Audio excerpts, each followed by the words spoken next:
Hello learners and listeners, welcome to this program. I am Dr. G. Uma, faculty in the School of Gender and Development Studies. With me, Professor Savita Singh is there.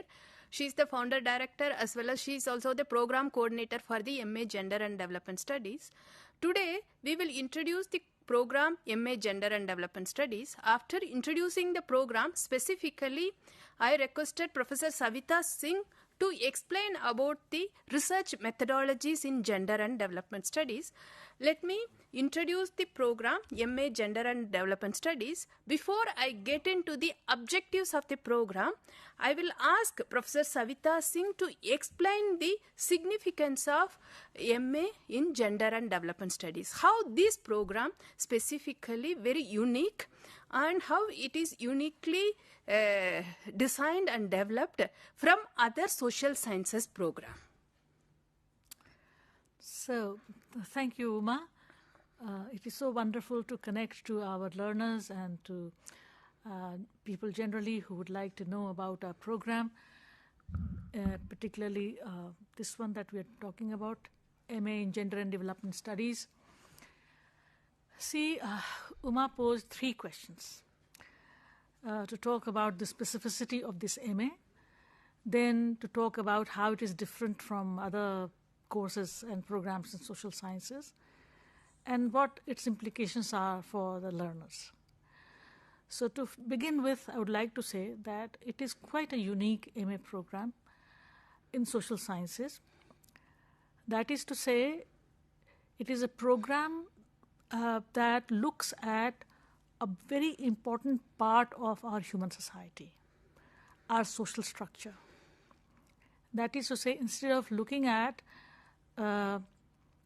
normal categories of investigations which touch lives of people generally, we talk about gender, which is a very important concept. It's a concept that talks about how we get socialized in our society or by the society, how certain structures become functional in our society and they begin to govern our lives and they acquire a status of, should I say, quasi-status of truth, right? So values are structured in such a way as if they are eternal values. Whereas from gender perspective, everything is changeable, everything is mutable, everything is progressing towards something better or something different. So gender studies, MA in gender studies, first of all I should tell you that this MA is unique in the sense that it is offered by our school and I think nowhere else. That is Gender in Development and Gender and Development Studies. It's a gender degree program. It's a major program, first of all.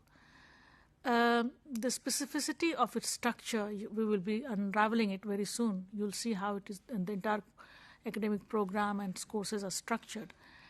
Second thing is that it is different from other social sciences because of, as I said, a perspective from which we study our society, which is a gender perspective. Gender relates itself to how human beings are given or assigned certain roles in life in our societies, and these societies basically are, if you want to look at their overall typification, which is known as patriarchy, a certain kind of social and economic structure. Right? There are ways of producing our livelihood, there are ways of producing ourselves as species being. So, we have to, we should understand that it is not a normal thing, it's not a natural thing to reproduce ourselves. Very specific assignment, cosmological assignment, natural assignment, and society defines it in one way or the other.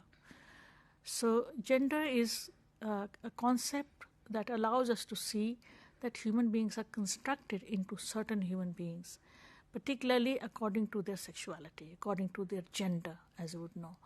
So this allows you to specifically address the problems of human beings as gendered beings, as women, men, as other genders, as people of different sexualities, because they all exist in this structure that we call society and state and economy.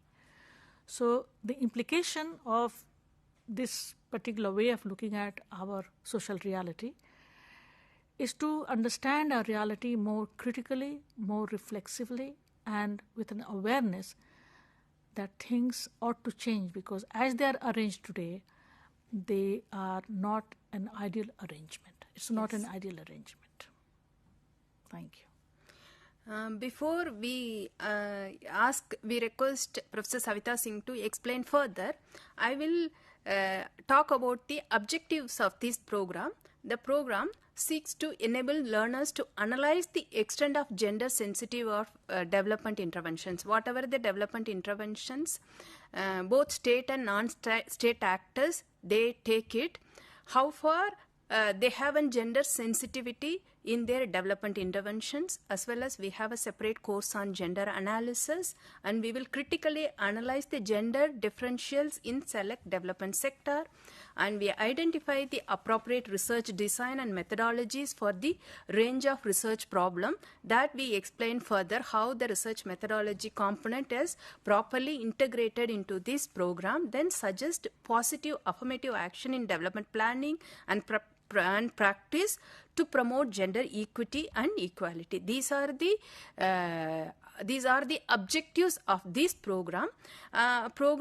Anybody, if you have an undergraduate degree, you can very well you can enroll this program, and academicians, researchers, trainers, facilitators, and people who are working in both like a organization, any staff of the organization, if someone is working on the issues related to gender and development, even government personnel working in banks and other financial institutions and corporate sectors, they can very well join in this program. And as I have mentioned, we have mentioned it's graduate from any discipline they can join in. And this program specifically we offer both in English and Hindi. This is the 2 years master's program, and maximum period to complete this program is 4 years.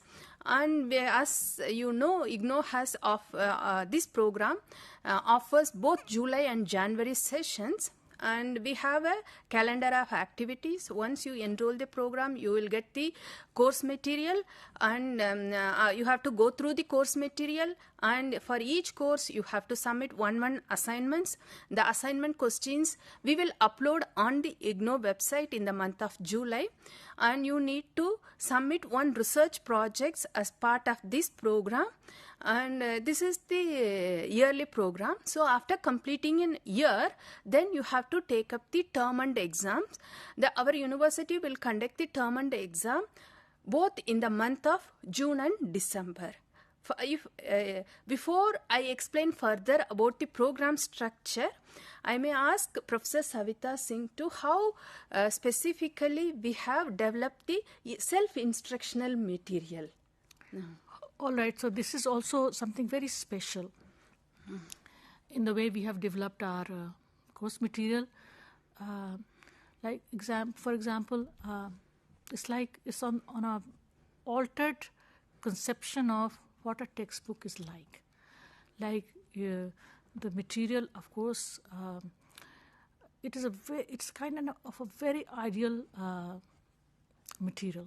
I mean, lots and lots of people consult our material for teaching because it is so instructional. It has a quality of pinpointed instruction given to the learner, because the learners are not face to face with us. So we try and bring the knowledge arranged in such a way, with such clarity that the learner can understand the material. It is self-learning material. So for each course, you will have several blocks, and each block will have several units. So the blocks are like books, and units are like chapters. You will the subject will be written in such a way that you understand the material.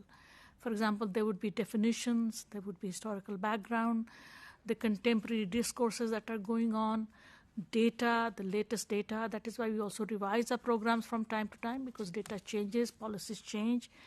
And because the nature of this academic program is very much based on the development processes that are going on in the world and in our own country. And you would know that development is constantly going on. And so the data change and the understanding changes. So all that information will be there at the policy level, what is happening at the level of policy, what is happening at the level of altered conceptions of certain ideas. All of that will be given, and from time to time we even add, sometimes we also have our dissemination programs in which we take up the latest developments in the program. So Uma has prepared all the entire structure as to how the program is structured. We can show it if you would like, Uma. Yes. And in the first year we have 5 courses, MGS 001, 002, 3, 4 and 5. And we have one additional instructional material, a kind of a book, which talks about how students, if they have to go for research or if they have to go for internship, what are the steps that are to be taken up for accomplishing it successfully. So in the first year itself, we train our students to do field work, to do research work. They have to know how to write a research project. And so the material is at 2 levels, at the level of understanding and at the level of, research, that you also do research. And this allows them to become trained, skillful graduate students after they finish our program, because they have learned to not only study under discourses but also do research and generate new knowledge. Thank you, Savita. As we have mentioned, assignment is part of this program. We upload the assignments on the IGNOU website in the month of July every year. Assignment is part of the continuous evaluation process. Whatever you submit, we evaluate your assignments and the mark will be given for the assignments. All assignments will be considered for evaluation and we call it as a tutor marked assignments. You have to write your assignments by hand. So we don't accept the typed assignments. So the handwritten scanned copy of the assignments you can submit through the following email ID. Alternatively, learners can submit their assignments in person to the concerned regional centers, or you can, if you are very close to Maidan Gadi campus, you can come to School of Gender and Development Studies and you can submit your assignments. And if you look at the assignment questions, which is already uploaded on our website, it may consist of combination of long answer, medium answer and short answer types. And you have to write assignments for 100 marks and assignment for each course. For example, as Professor Savita Singh mentioned, we have 5 courses in the first year. So assignment for each course will carry 30% weightage. You have to write your assignments for 100 marks, but weightage will be 30%. And the grades that learners get in their assignments will be counted in their final results. The weightage for the term and examination is 70%, as you have to take up the written term and exam for 100 marks, but the weightage for the term and exam is 70%. And learners, apart from these 5 courses, as we have already mentioned, there is a field-based research project or internship in the first year as well as second year. So they have to complete their field-based research project on an approved topic or internship in an organization.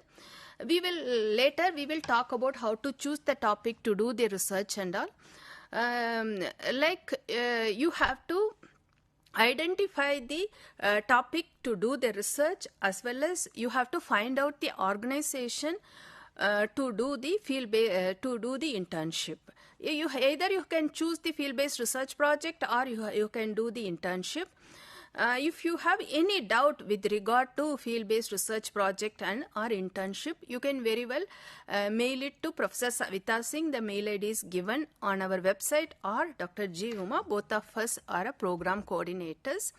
For MGSP001 and MGSP002, that is the field-based research project or internships. So there is no term and examination or assignment for these two courses. The final project report. First of all, you need to prepare the research proposal that we will talk about little later about how to choose the topic and how to prepare the research proposal. After getting an approval from Professor Savita Singh or Dr. G. Uma, you can do your research project or you can be part of any organization as an intern. After completing your research project or internship, you need to prepare a final report. The final report you need to directly submit to the student evaluation division, or every semester the university will upload the link on the IGNOU website. Through that link, you can upload your final project. Now we have briefly talked about the entire program structure. You all must be wondering, after completing the program, what kind of outcome you will get it. Now I'll request Professor Savita Singh to talk about the outcome of the program. Once they complete this program, what type of person they could able to transform themselves? That's a wonderful, and I think all the students who join us, they have this perennial question as to what is going to happen after they complete the course with us.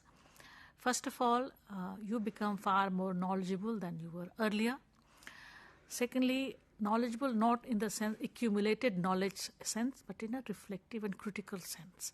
That is to say, you understand as to why certain things are as they are, why there are inequalities in our societies, why there is so much violence against women in the society, or violence against other genders. What is the source of these kinds of behavior, these kinds of patterns of behavior? The structural reasons you understand by studying our course, going through our program. Secondly, the field-based research that is built into this program is a kind of a self-learning thing, in the way that you don't learn from books. It's not the secondary knowledge. It is the direct knowledge you get when you do your research. And we value research work very much. Internship also allows you to not only know the organization better where you will be working and build connections, build networks, because that can also help you in finding jobs later. You know that today, internationally, gender sensitivity, gender equality is the slogan it's a civilizational slogan.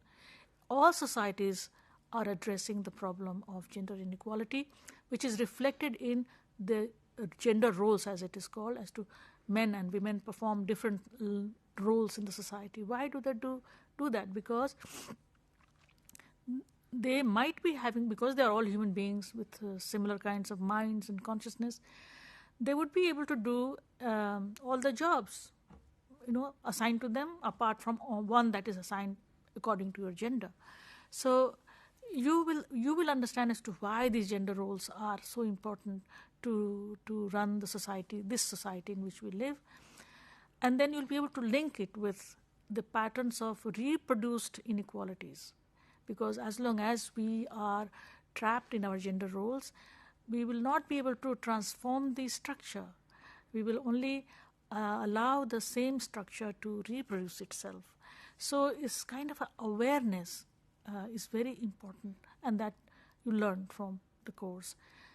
This awareness is required by world economy.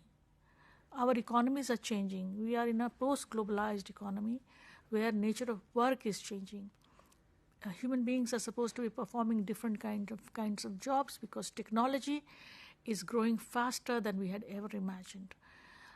We know that other sectors of life, for example, ecology requires a special attention.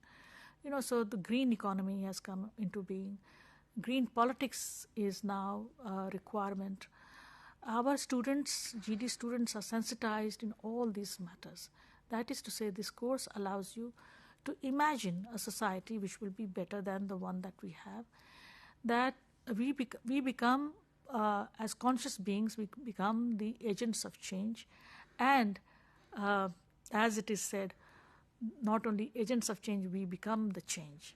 So if you can understand what I'm saying, it means that you are constantly transforming yourself while you are studying. You are getting a knowledge that is transformative. All gender studies basically pinpoint the necessity of changing our climate, changing our economy, changing our social behavior, changing our social lives. A society more attuned to leading life in an equitable and fair manner. All right? When society becomes equal, when it becomes fair, a certain kind of goodness is achieved by leading this kind of life. Life is more peaceful, less anxiety, more fulfillment, and also there is a word called ennobled life. Life which is lived with far more realized potentials as human beings than at the moment we are leading. We are not capable of expressing even our potentials as human beings if we live in a structure which does not allow us to see it, to visualize it. This particular program allows you to be in a position where you can instruct others, you can help others, you can help your organization where you work, you can gender sensitize your organization where you'll work. You'll make the entire situation better than you actually joined in, I think. And this is not something, it's not some utopia that I'm talking about. It is needed by the economy as well. It is needed by society as well. It is needed by the time in which human beings are becoming more and more aware beings. You know, the sense of inequality is felt more acutely now than it was felt earlier, even though these equalities existed. And when you are aware and when you do not see things changing, then there is aggression, there is violence. All of this will be tackled with newer theories of gender justice and gender equality, I think. That is the outcome of the program. The program also sensitizes learners on social justice and gender equality, and the learners will be more gender sensitized after completing this program. Even if policymakers, if they were part of this program, they could bring the equity and equality at the policy level. That is very important. And another important question comes to everyone's mind is about the career opportunities. After completing this program, our learners already they have joined in government sector, and many of them they have cleared the UGC NET exam and they have pursuing the higher education. So after completing this program, you get a chance to be part of the any government sector at the policy making level, or they can opt for higher studies for research program. There is a possibility to work with a non-profit organization both at national and international level, and also they can choose to be part of the teaching as their career or research as their career. And they can also specialize in areas like corporate social responsibility. They can be a gender trainer, and they can write a special column on gender issues in the national and international dailies and magazines. Here now we talked about and we have given the overall structure of the master's program in gender and development studies. When we come back, we will specifically talk about the courses in the master's program in gender and development studies. Thank you.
Hello learners and listeners, welcome to this program. This session specifically concentrates on the course MGS 001, that is Gender and Development Concepts, Approaches and Strategies, and MGS 005, Research Methodologies in Gender and Development Studies. The enrolled learners, many of the time, they were asking about the research methodologies, and they need what is the philosophical foundation on doing the research in gender and development studies. That is the first question, and difference between the feminist approach from other social science approach. These are the few questions always they raise. With me, Professor Savita Singh is here. She is a program coordinator for the master's program in gender and development studies, and she has specialized on research methodologies, and specifically she has specialized on philosophical approach to social science research, specifically philosophical approaches on feminist studies. Let me first quickly go through the course structure of the MGS 001 and MGS 005. With regard to MGS 001, the title is Gender and Development Concepts, Approaches and Strategies. It has 6 blocks. This course starts with introducing the concepts of gender and development. Then once it introduces the concept, the next block talks about the approaches to gender and development. From approach, it goes to strategies, then gender mainstreaming, then gender and market economy, and last block is about the gender, work and health. And each block we have arranged each block in a thematic manner. With regard to block 1, concepts of gender and development, it gives the basic understanding of the gender and development framework, explain the process of gender construction in relation to culture and ordering of the society. It will examine the implications of gender construction in relation to development indicators like sex segregation, division of labor, decision making and socialization. And it also explains how feminism has influenced the development discourse. Like the next block is about the approaches and gender and development. It will illustrate the development discourse, and third block is about the strategies and gender and development, and fourth is about gender mainstreaming in policy making. That block specifically gives the gender mainstreaming concept as well as what are the strategies we need to adopt to implement the gender mainstreaming. The last block is about the fifth block is about gender and market economy. It's a very important block. It deals with the status of women in the process of economic development and explain gender aspects in economic structure and what are the priority areas such as education, health, wage labor, agriculture and natural resource management and financial services. It also explains what is formal and informal economy and why the women are mostly part of the informal economy. Last is about the gender, work and health. With regard to MGS 005, research methodologies in gender and development studies, if you look at that, this course has 6 blocks. It starts with approaches and philosophical foundation and contemporary perspective. Before I go further into that, let me ask Professor Savita Singh to explain the different methodologies to study gender as well as what is the philosophical foundations we need to understand when we study gender. Great. So you want me to talk a little bit about the first MGS 001 and then come to... No, first we can explain the MGS 005. All right. So let us say, as I said in the beginning, in fact, I was building up towards this discussion that we have on the methodology because see, why do we need methods to study anything? Why methods? All right? Because the reality that we are part of is not given to us in its rational perspicacity, as it is said. It's not clear to us, the reality which we participate in and which constitutes us. We are not we don't have enough distance to see it as an objective reality. We are always part of a reality, all right? So methodology was developed particularly because this objectivity was a demand of natural sciences. That is to say, correct knowledge. Human beings were capable of producing not only society but also the knowledge of the society. And it was linked with the science's capacity for prediction. That is to say, if you understand something correctly, then you'll be able to predict certain things about that reality. Like, natural sciences, they study objective nature, objective reality, how nature works, how there are certain laws of nature, and on the basis of that, the science developed into in a hugely successful manner as also technology. Science and technology basically are interrelated. So the philosophical foundation of any methodology is that reality and truth have a certain feature. The feature is one of impartiality, of objectivity, of, as I said, certainty. After night, a day will follow. After day, night will follow. That kind of a situation. So after 12 hours, after the night, there'll be morning and all that. So this kind of predictability about how nature functions, one started building one's life according to that. Right? In certain parts of the world, you do not have this 12-hour cycle. Right? In Nordic countries, you have different setup. Half the time it's hardly ever morning, it's night. It's generally dark. So the thing is that, so you observe everything. And method was invented mostly by natural scientists because they thought that this objectivity, the objective knowledge, was the requirement of knowledge as such. Right? So science developed a philosophy of positivism. Positivism is a very important, powerful natural science, philosophical background of science. And towards the late 18th and early 19th century, it became, and the aspirations of individuals was like only one method should be there for studying nature as well as society, as if nature and society were similar in their objective status.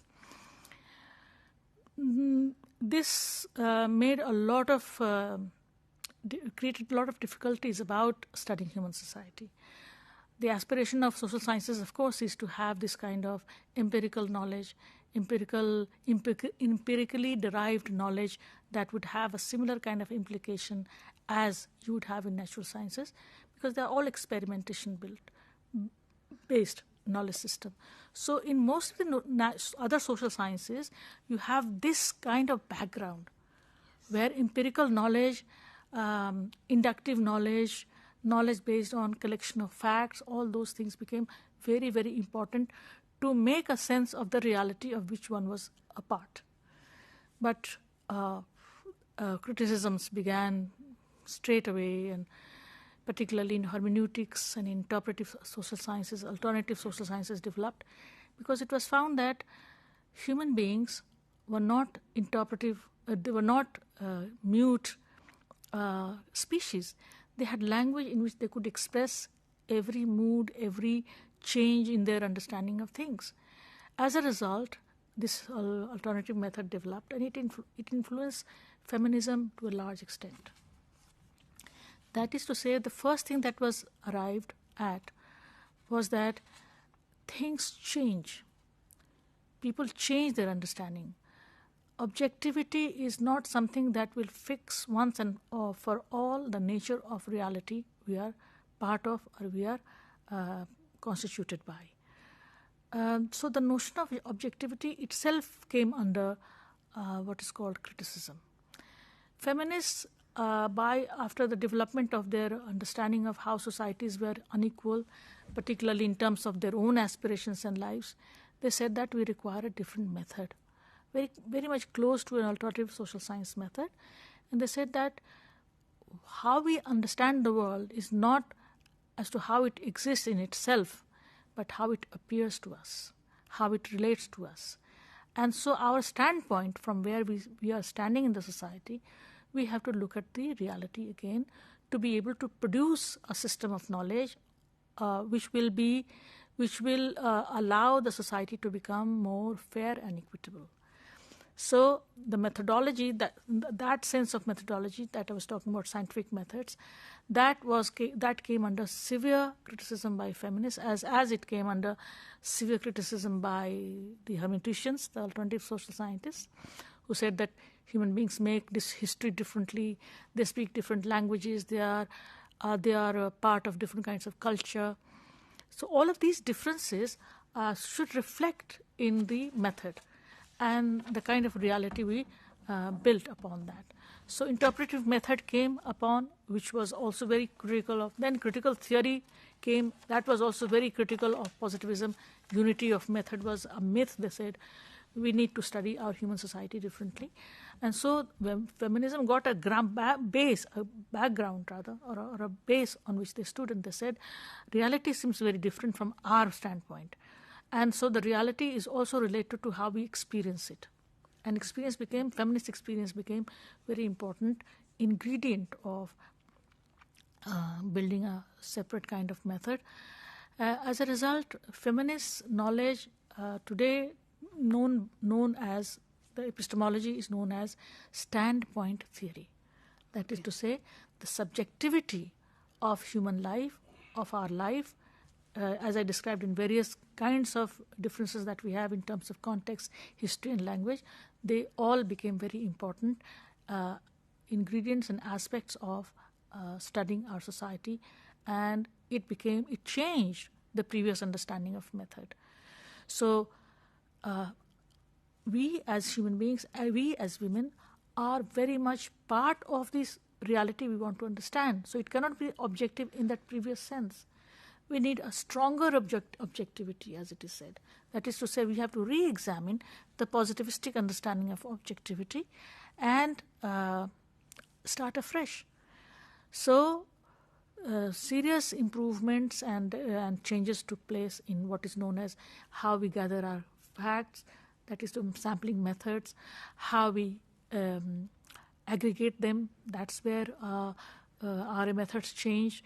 More and more, instead of being objective and scientific, our methodology became practical and situated. And to generate this knowledge, this was very important that our knowledge should transform our reality. We will not take it as it is given. We shape our reality ourselves by our actions. So to study human societies, to study our social practices in an interpretive manner, and in a manner, as feminists have been calling, from the perspective of where do we stand in time, in history, in culture and context. So obviously our methodology is more comprehensive. It does not eliminate all possibilities of considering values or building values into our theories, because on the previous understanding it will compromise the objectivity. On the contrary, it makes our knowledge more objective because more things are included in building our knowledge. So in that sense, instead of being our method based on individuals, it is based on what is called structures of which we are part. It is based on our experience. It is based on how we reflect. It's very reflexive knowledge. We are constantly changing, we are constantly reflecting and assessing. So our methodology is more practical, more handy, and far more comprehensive than the earlier understanding, which basically feminists saying that it was masculinist. It based itself on the confidence that men have greater rationality than any animals or even women. So a lot of prejudices were built into the definition of objectivity, which feminists rejected. And so we have a method today to study our society, which is more inclusive, comprehensive, and strongly objective. Next question, you have explained clearly about the methods, specifically on feminist methods and its significance. Now learners, they have a 2 course, then they have to choose the topic to do the research. For example, for MGSP-001 field-based research projects and MGSP-002, the field-based research project, we have specifically mentioned that they have to choose the topic which is related to gender. For example, there is a unit 2 in MGS-001. It talks about the development goals, and they can choose the topic related to sustainable development goals, or like how the gender has been incorporated in the sustainable development goals. And for example, what is the impact of SDG on women and other genders? And we have a course on gender analysis, and they can use the gender methods related to gender analysis to collect the field-based data. And we have a course on gender sensitive planning and policy making. In that, they can choose the various government programs implemented by both state and central governments, and what is its impact, and even they can try to unravel the objectives of implementing the particular programs and policies, whether that programs are gender sensitive or gender blind. Those in areas they can work on it. I would like to ask you how to choose their topics. I have given few examples. If they go further into it, mostly like learners, they ask about the ask about how to choose their topics to do their research, because they are at the postgraduate level. We are introducing the research methodologies at the postgraduate level. So it's very important for them to get certain understanding about choosing the topic related to gender. Right. So, in our discussion, I just was reflecting on it. We have not touched the very much the development aspect, right?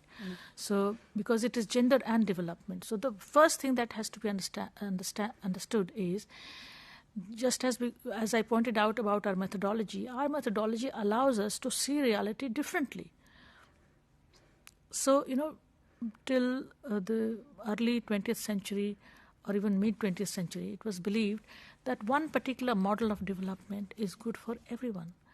Just as it is believed that natural science and methods of natural science is good for social science. And it was found that it isn't true. It's like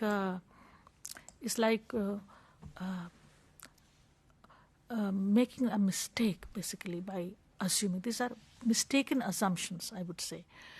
So as Bostrup, who studied African society where modernization methods, modernization models of development were implemented, it was found out that women in Africa and various parts of Africa, they actually lost out when this particular model of capitalist development was introduced, because the pre-capitalist ways of their economic situation was far more beneficial to them than the